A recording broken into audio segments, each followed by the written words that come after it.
Makin ngeri kalau kita amati kasus bullying anak. Bahkan terakhir kasus di Cilacap itu pernyataan kepala sekolahnya terkesan membela kalau pelaku itu juara silat, aktif di pramuka, dan juara tilawah katanya. Yang menarik dijawab ini justru apa korelasinya antara prestasi dan moralitas?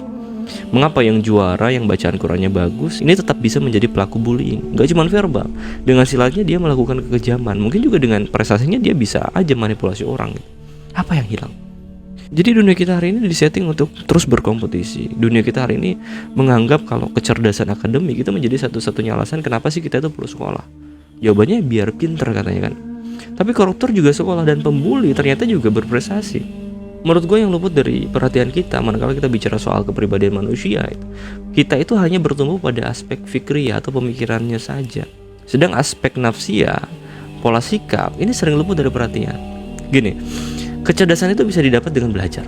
Orang bisa tahu mana benar, mana salah, mana baik, mana buruk, mana kalimat yang baik, mana kalimat yang buruk. Tahu kalau amarah itu harus diredam gitu. Tapi menjadikan itu terinstal di kehidupan kita, ini namanya pola sikap.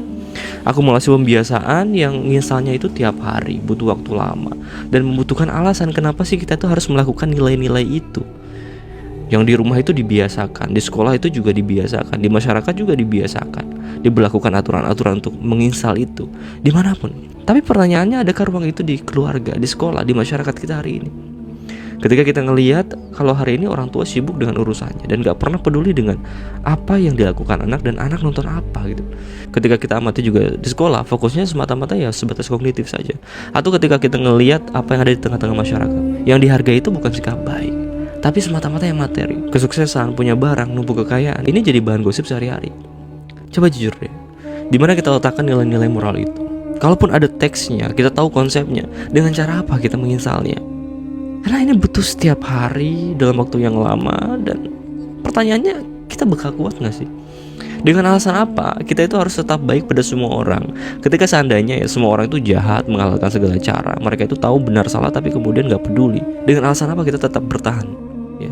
Dengan alasan apa kita tetap memegang nilai, memegang moralitas? Seandainya bukan karena alasan Allah yang memerintahkan kita, gue gak tahu mesti dengan jawaban apa gitu.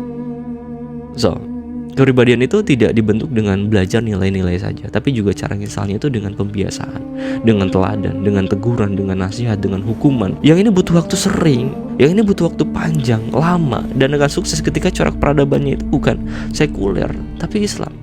Kalau asas berpikir masyarakat itu bukan halal haram, tapi semata-mata cuma kepentingan, kebermanfaatan saja, dan hilangnya nilai transendental dalam hidup, agaknya susah.